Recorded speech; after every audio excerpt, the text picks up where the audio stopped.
Imagínense como si yo me como un pedazo de pizza, lo voy a absorber. Entonces digamos que la función del sistema digestivo sería asimilar los nutrientes, llevarlos a la célula y ahí, ¿quién participa? El sistema cardiovascular. Y una vez en la célula no tienes que escribir nada, chicos, nada tienes que escribir, solo escuchando. Y el sistema cardiovascular entonces lleva esos nutrientes en forma simple ¿a qué? A las células de todos los tejidos para que allí tenga lugar ¿qué cosa? No. Ya está en la célula, ¿qué más se va a absorber? La oxidación de esos nutrientes en la mitocondria para obtener energía. Por tanto, digamos que el sistema digestivo provee de los combustibles necesarios para obtener energía para los procesos vitales.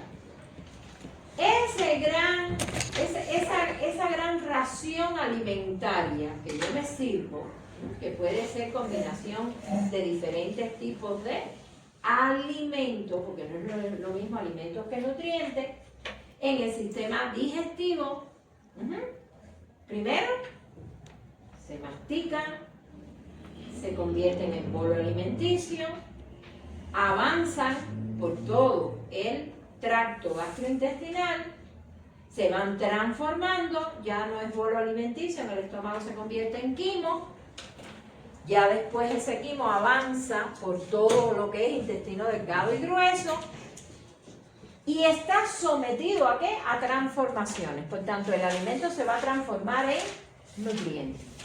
Y los nutrientes los podemos dividir en orgánicos e inorgánicos. Los nutrientes orgánicos serían los glúcidos, las proteínas y los lípidos. Y los nutrientes inorgánicos serían los electrolitos y las vitaminas. Así sería, ¿verdad? Entonces, para eso, para toda esa transformación y aporte, como decía, de combustible a la célula, tenemos entonces distintas etapas. La primera etapa es la motilidad. La segunda etapa sería la secreción. La tercera etapa sería la digestión. Y la cuarta etapa sería la absorción.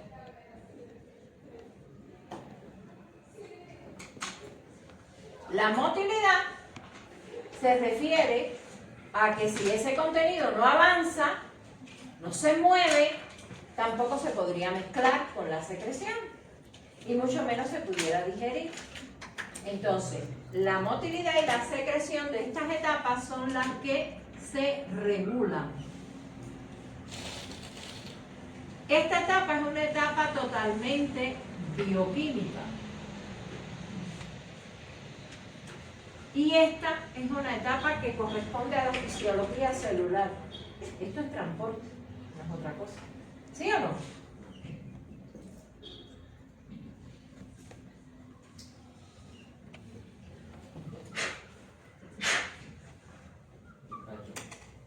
¿Verdad?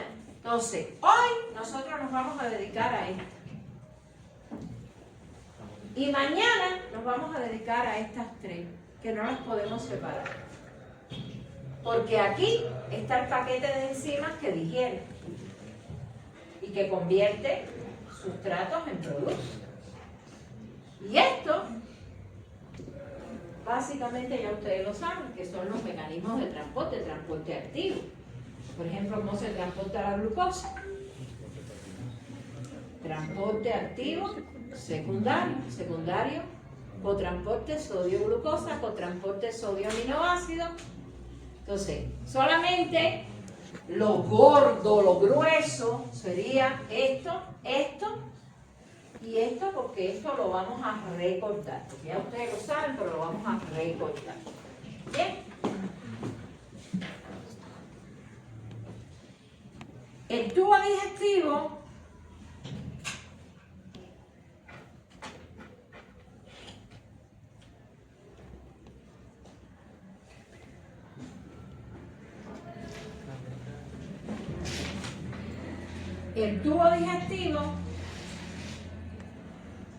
o los componentes del sistema digestivo básicamente anatómicamente son dos: el canal alimentario o tubo digestivo, antiguamente era tubo digestivo, ahora es canal alimentario, y las glándulas anexas.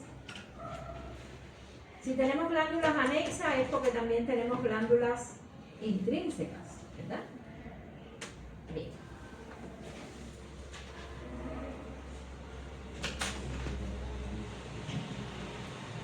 Bien. El canal alimentario se extiende desde la boca hasta el ano. Mientras que las glándulas anexas básicamente son las salivares, el hígado y el páncreas.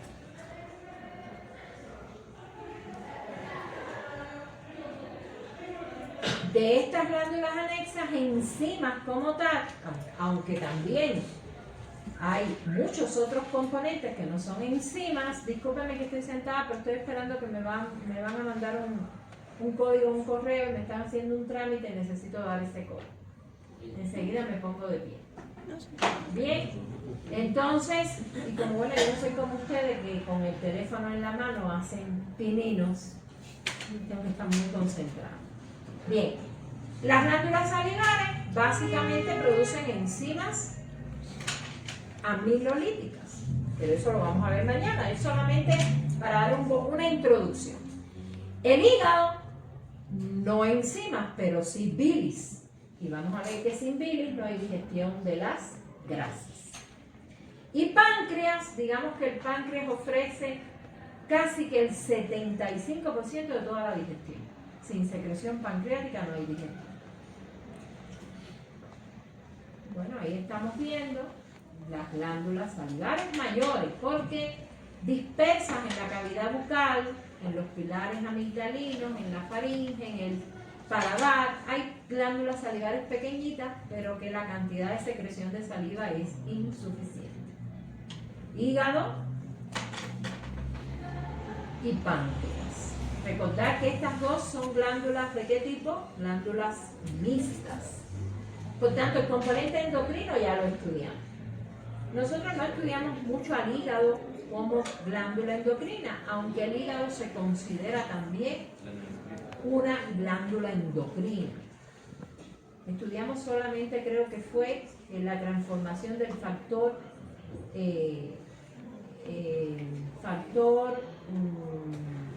tipo insulínico 1. ¿Se acuerdan? Estudiamos ese que se producía en el hígado. Pero todo lo que es secreción de proteínas, síntesis de lipoproteínas, todo eso es componente endocrino del hígado. Eso se le llama componente endocrino del hígado. La función metabólica, que por supuesto la estudiamos mucho, también la función de detoxificación, todas esas son funciones del hígado. Y la bilis, que mañana vamos a ver cómo se forma la bilis y qué papel tiene la bilis en la fisiología digestiva. El páncreas, ya estudiamos al páncreas al páncreas endocrino, y vamos a estudiar al páncreas exocrino. Acuérdense esos acinos que veíamos al microscopio con ese aspecto oscuro, que son acinos de tipo ceroso básicamente, y que sintetizan casi todas las enzimas amilolíticas, lipolíticas y proteolíticas que se requieren en la digestión. Dentro de la función motora, las alteraciones de la función motora las podemos tener desde la boca hasta el ano. En la boca, por ejemplo, en la boca, el médico no se dedica tanto a estudiar la parte de la masticación, se dedican más los odontólogos. Y esa armonía cráneo-facial, donde la arcada superior, la arcada del maxilar, tiene que justo caer sobre la mandíbula, es muy importante. Y de eso se ocupan unos especialistas en odontología que nos agradan mucho, que son los ortodoncistas.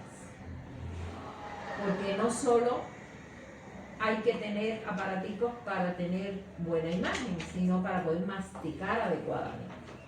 Entonces, la boca, nosotros la vamos a estudiar en las otras funciones, pero la motora se va a encargar básicamente el odontólogo. En la parte del esófago, ahí tendríamos las disfagias. ¿Qué cosa es disfagia? Dificultad para tragar. Las disfagias pueden ser morfológicas o funcionales. Y un ejemplo de disfagia importante es la acalasia. Después vamos a ver en qué consiste la acalasia. El esfínter esofágico inferior muchas veces está inmaduro y eso produce reflujo. Reflujo gastroesofágico. Aparece en el niño, aparece en el adulto, da sensación quemante, sensación de agriera, puede producir cambios en el epitelio del tercio inferior del esófago, puede acompañarse o no de hernia hiatal. Hemos oído hablar de lo que es la hernia hiatal, el hiato diafragmático por donde pasa de la cavidad torácica al abdominal el esófago, se dilata y una pequeña porción de estómago protruye a través de ese hiato y lo tenemos en el tórax. Y eso da dolor epigástrico, sensación quemante, malas digestiones. Eso es la hernia hiatal. También tenemos las alteraciones motoras del vaciamiento gástrico. Un vaciamiento gástrico extremadamente lento produce sensación de llenura, malas digestiones. Y en la parte del intestino tendríamos la diarrea, tendríamos el estreñimiento o la constipación. Todas esas son alteraciones motoras.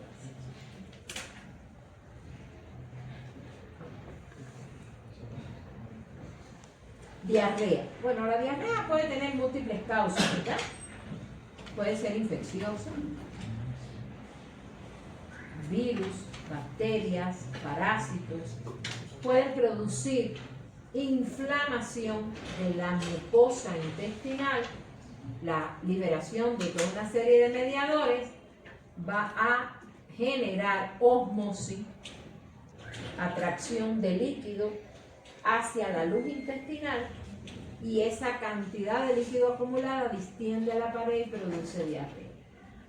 También podemos tener diarrea por hiperalimentación. Muchas veces no, la mayoría de las veces que vamos al médico por diarrea nos ponen el cartel de diarrea infecciosa, o sea, nos ponen un diagnóstico que dice gastroenteritis aguda y eso es infeccioso. Y no es infeccioso, o sea, nos pasamos en la comida, tenemos 4 o 5 deposiciones y nos curamos solo. Eso es diarrea por hiperalimentación. Significa que hay más sustrato que enzimas. Y los sustratos entonces se comportan como osmóticos. También en el glicocáliz de la microvellosidad, de la vellosidad intestinal, posee enzimas digestivas. Es el último paso de la digestión. Por tanto, la inflamación de la mucosa borra las enzimas. Y al borrar las enzimas nos quedamos sin digestión y lo que no se digiere no se absorbe y eso produce diarrea. Tenemos también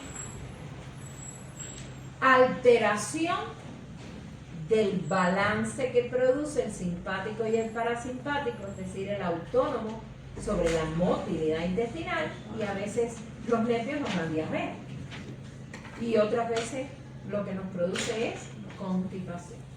Entonces todo eso son alteraciones de tipo, miren, aquí tenemos la acalasia. A la derecha lo que estamos viendo es la motilidad esofágica, las contracciones primarias y secundarias del esófago normal. Mientras que a la izquierda estamos viendo la imagen patognomónica de la acalasia, que se llama imagen en punta de lápiz. El contenido llega un momento en que se detiene, no pasa, no propulsa. Se produce por afectación del plexo mientérico en el tercio inferior del esófago. Y entonces queda contraído el esófago. Eso produce un megaesófago, el esófago se dilata. Normalmente el esófago es una cavidad virtual y esa cavidad virtual se completa, se repleta, se distiende la pared, eso da dolor.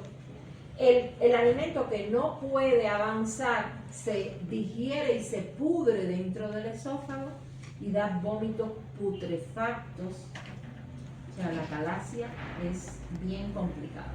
Vamos a ver después un poquito más de la calasia. Eso mismo en el colon se llama megacolon agangliónico.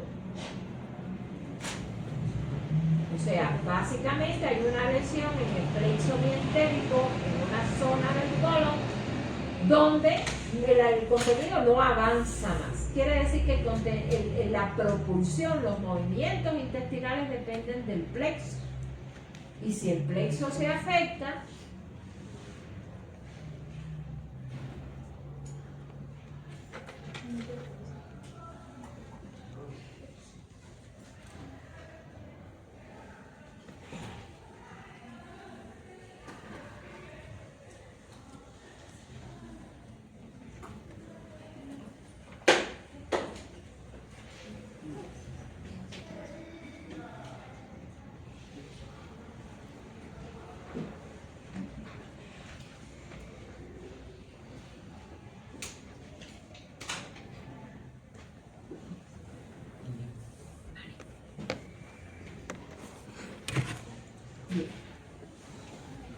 seguimos entonces. Ya eso lo vimos, ¿verdad? Todos los sistemas orgánicos, cuando vamos a estudiar la fisiología, nos tenemos que apoyar ¿en qué? En la estructura. Todos. Pero el sistema digestivo creo que es un poco más evidente. Por tanto, si nosotros analizamos la estructura del sistema digestivo, esa que tenemos ahí, 4 capas, mucosa, submucosa, muscular y serosa, podemos relacionar las 4 funciones con las diferentes capas. Mucosa sería absorción y digestión. Absorción es muy claro. A través de las especializaciones de superficie, los pliegues, las vellosidades, las microvellosidades, tendríamos absorción. ¿Y la digestión por qué? Porque en ese glicocáliz hay enzimas. Por tanto, las dipeptidasas y las disacaridasas están en el borde en cepillo de la microvellosidad del enterocito. ¿Ya? La parte de la submucosa, y también yo pondría mucosa porque todas las glándulas no están en la submucosa, hay glándulas en la mucosa, permiten el componente secretor intrínseco del canal alimentario.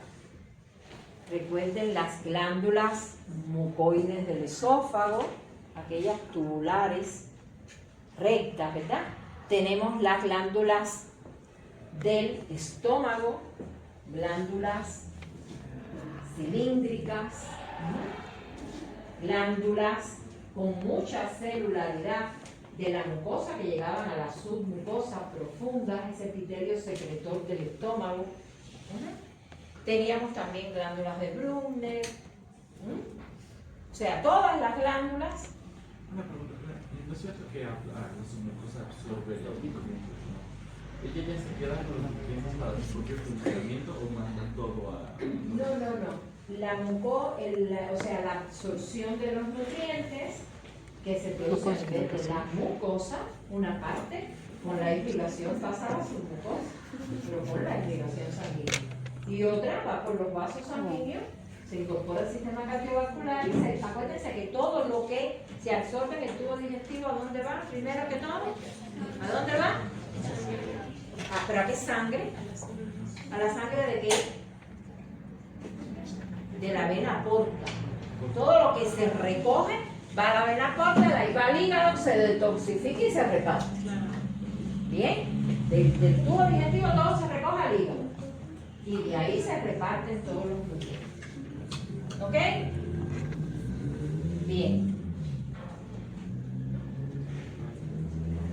Y con respecto al músculo, el tubo digestivo tiene, ¿cuántas capas de músculo tiene el tubo digestivo?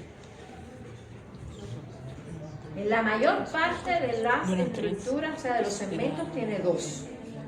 Una, ¿dónde está una y dónde está la otra? Ajá. Y además en el estómago se agrega una oblicua. Y en la parte de la faringe y el esófago hay también músculo estriado, no músculo liso solamente. Bien, entonces el músculo entre la longitudinal y la circular tiene una red de neuronas y esa red se llama plexo mientérico o de Auerbach. Y entre la mucosa y la submucosa hay una red de neuronas que se llama plexo submucoso o de Meissner.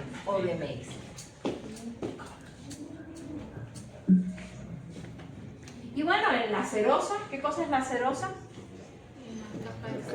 ¿De qué es? ¿De qué tejido es la serosa?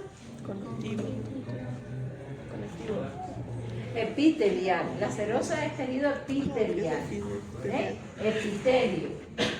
La serosa es un epitelio plano. ¿Quién es ese epitelio? En la cavidad abdominal, ¿cómo se llama? Peritoneo. O sea que esa serosa es el peritoneo, que envuelve todas las vísceras. ¿Ves? Peritoneo. Bien. Acuérdense que tejido conectivo hay donde quiera. Tejido conectivo es relleno. En la submucosa hay tejido conectivo. Por eso son, antiguamente, antes de surgir el término de enfermedades autoinmunes, se llamaba enfermedades del colágeno. Pero sí, los libros de, por ejemplo, los libros de medicina interna de hace 20 años organizaban las enfermedades estas del tejido conectivo, así, como enfermedades del colágeno. Pero después se supo que no, que el tejido conectivo está donde quiera. En todos los sitios de relleno hay tejido conectivo.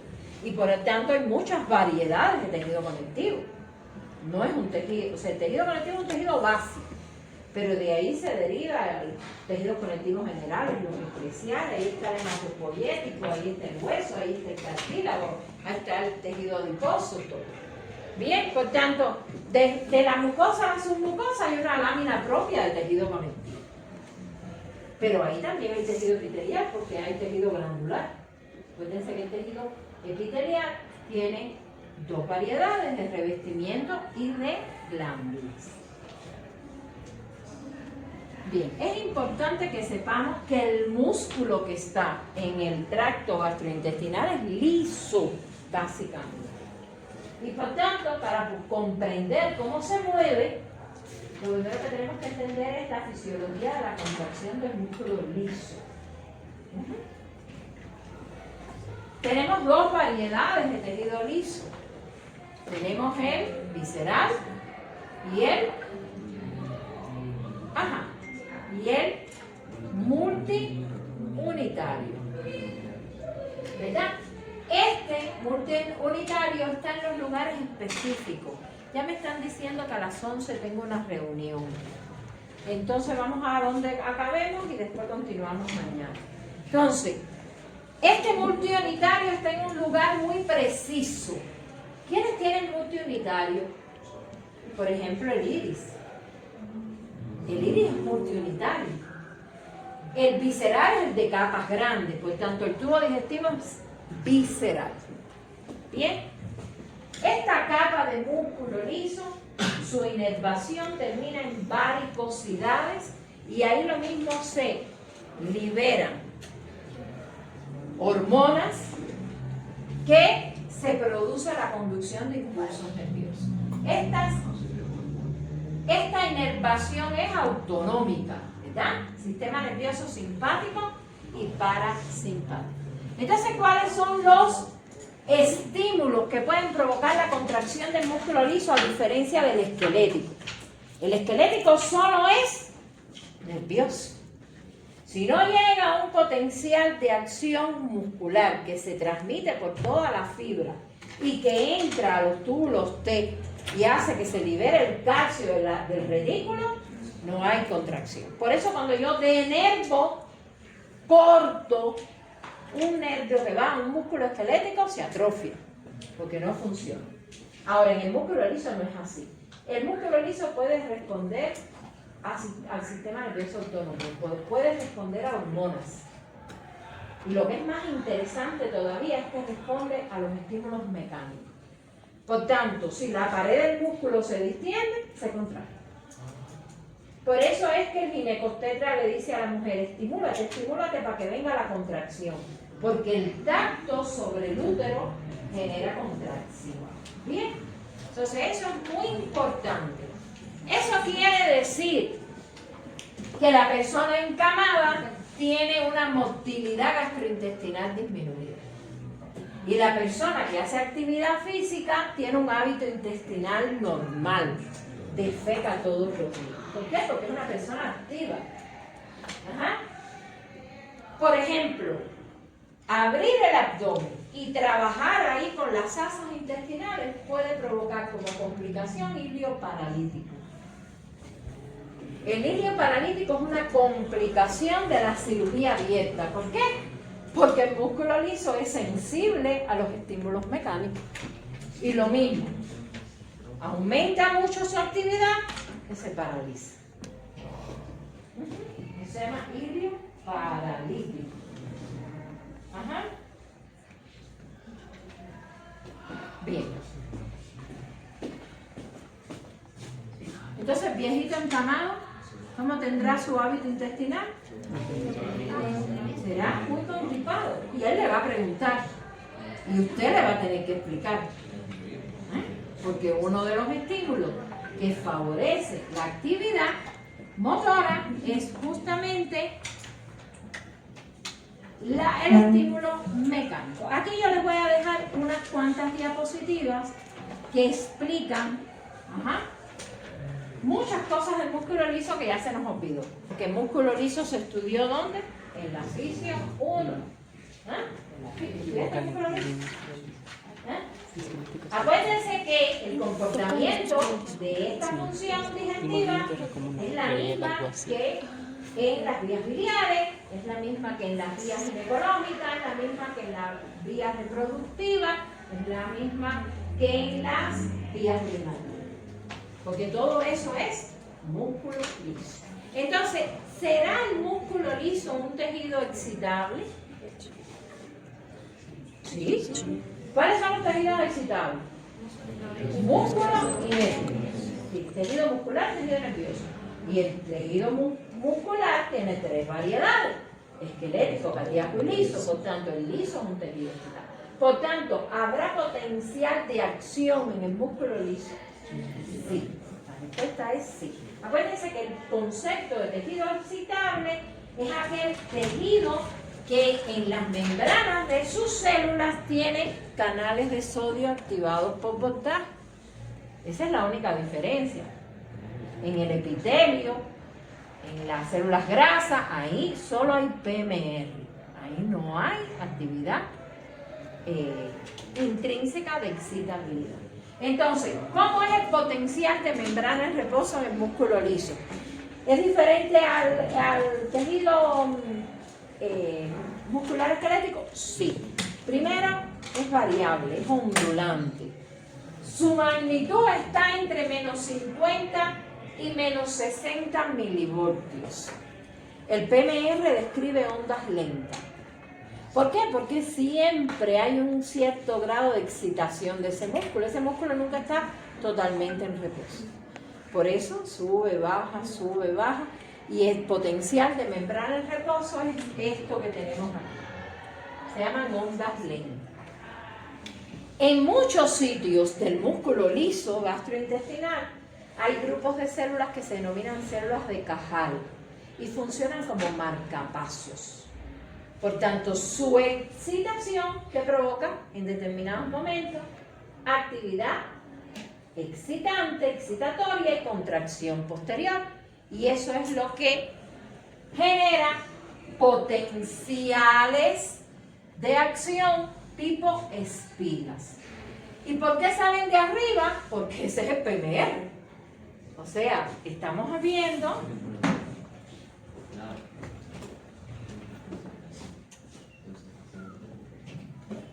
este es el PMR. Y de aquí saldrían espigas. ¿Ven?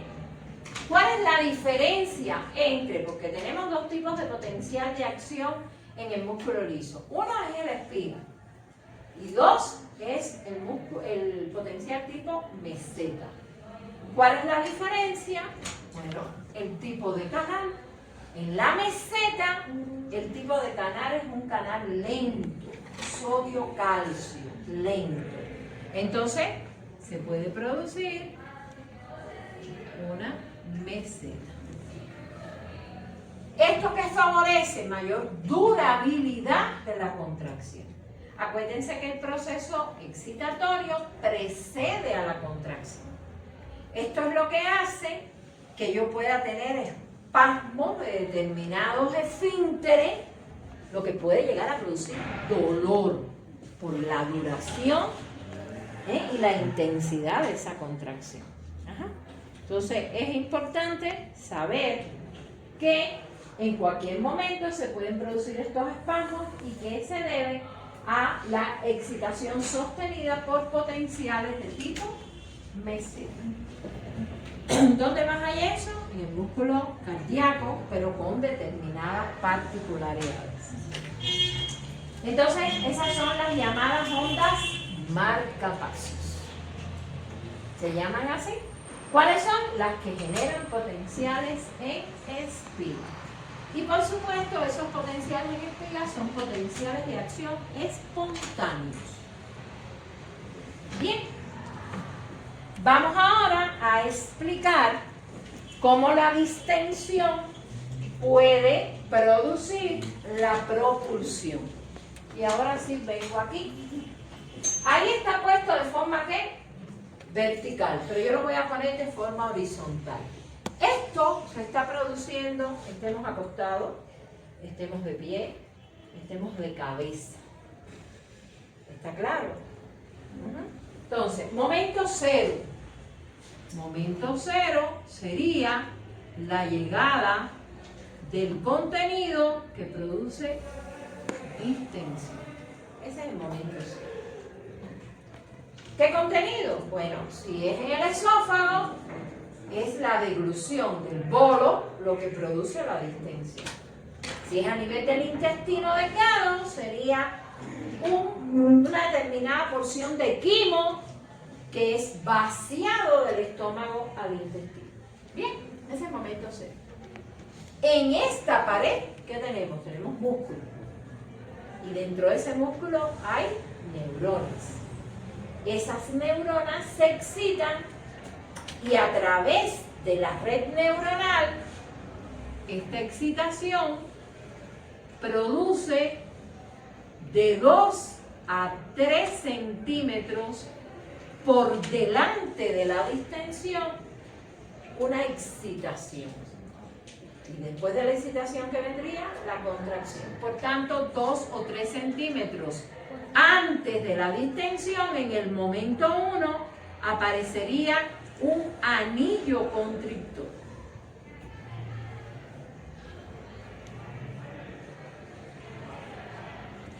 Y ese anillo constrictor produce en el momento 2 una relajación receptiva. Por tanto, aquí lo voy a poner así. relajación receptiva que va a hacer que avance el contenido. Entonces, si de pronto, fíjense, si de pronto el plexo mientérico está dañado aquí,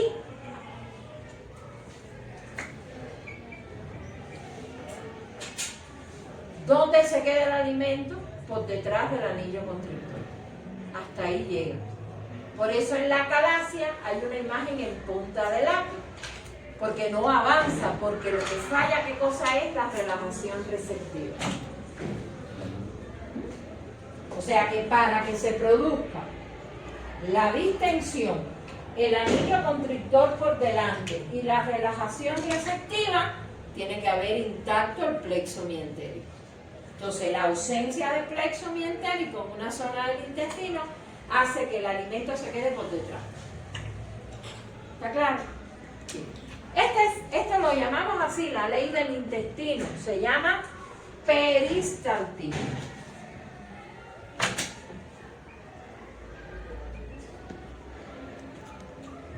Y el peristaltismo, ¿qué produce? Propulsión. ¿Verdad? Propulsión. Aquí les dejo cómo se excita el músculo liso. Vamos a los factores entonces que determinan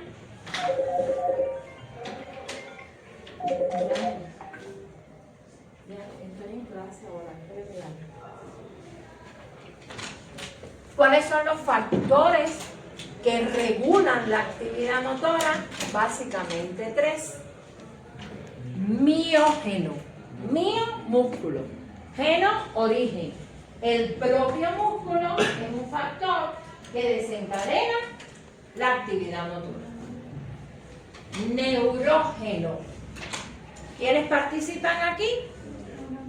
Las neuronas. Las hay intrínsecas, plexo, y hay componente extrínseco en el que hay una conexión entre el sistema nervioso autónomo y esa red neuronal. El simpático inhibiría a la red neuronal y el parasimpático estimularía a la red neuronal. Por eso el parasimpático produce aumento de la motilidad y el simpático disminución. Además, existen factores humorales, hormonas, neuropéptidos, que también participan en la regulación de la contracción muscular. ¿Estamos de acuerdo? Esto ya lo vimos. La frecuencia de estas espigas, ¿de qué va a depender? Del segmento del tubo digestivo y de la llegada o no de alimentos. Aquí a esto lo vimos con onda de distensión, tiempo cero. Por delante de esa onda de distensión se produce un anillo constrictor que desplaza el contenido. 5 segundos después, contenido propulsado. Aquí, ¿qué estamos viendo? Aquí estamos viendo un esquema de lo que constituye ¿qué? El plexo tanto mientérico como submucoso.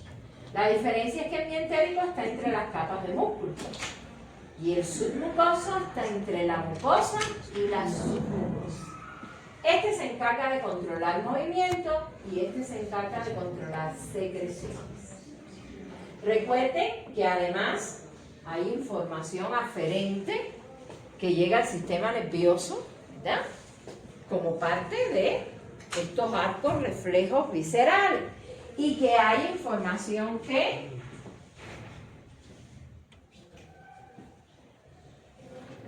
del sistema nervioso autónomo, que recuerden que tenía 2 neuronas, una pre y una post, tanto simpático como parasimpático.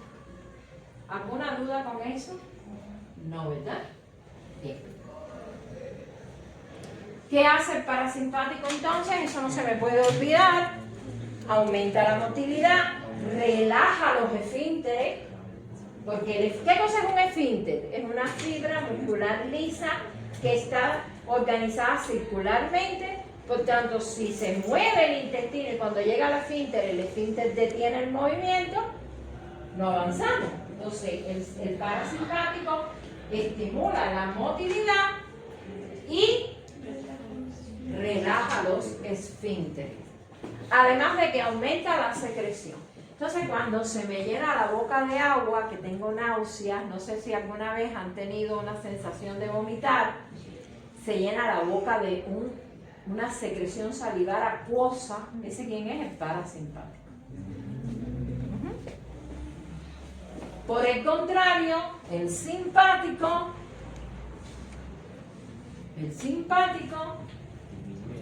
¿qué va a producir? Disminuye la motilidad, contrae los esfínteres, reduce el flujo sanguíneo. Recuerden que uno de los territorios donde el simpático producía vasoconstricción era el tubo digestivo. Por tanto, eso justifica que no podemos comer para ir a hacer deporte. Porque después, ¿qué puede ocurrir? Se paraliza la digestión, se detiene la motilidad, sufrimos un espasmo.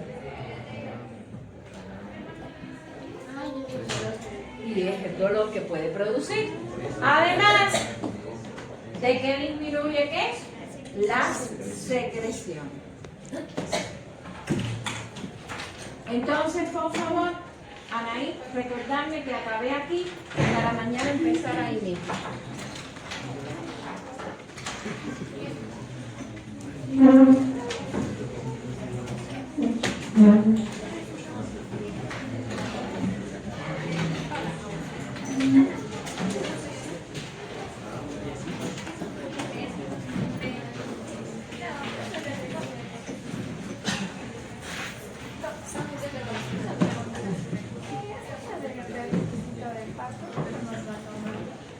Allí mismo, yo voy a estar en simulación.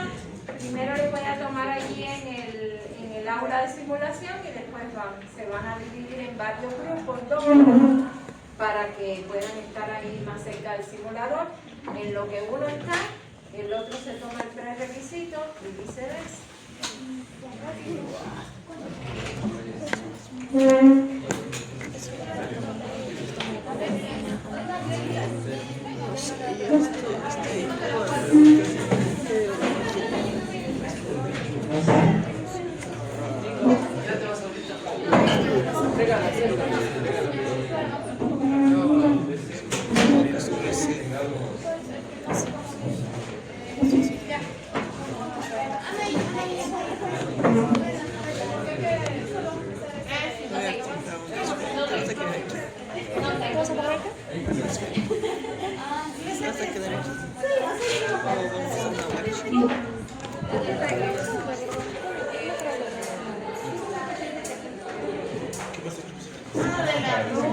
Yo pensé que el trabajo escrito y ya el trabajo escrito son sin hojas, ¿no?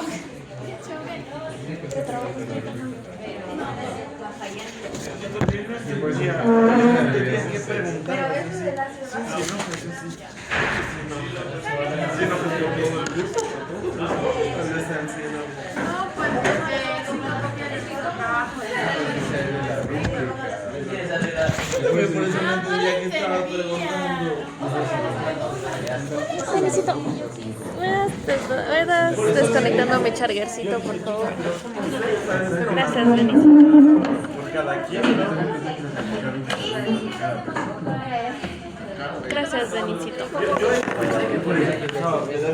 Pero ella me dice, si estás diciendo, son 100 hojas. 100 hojas.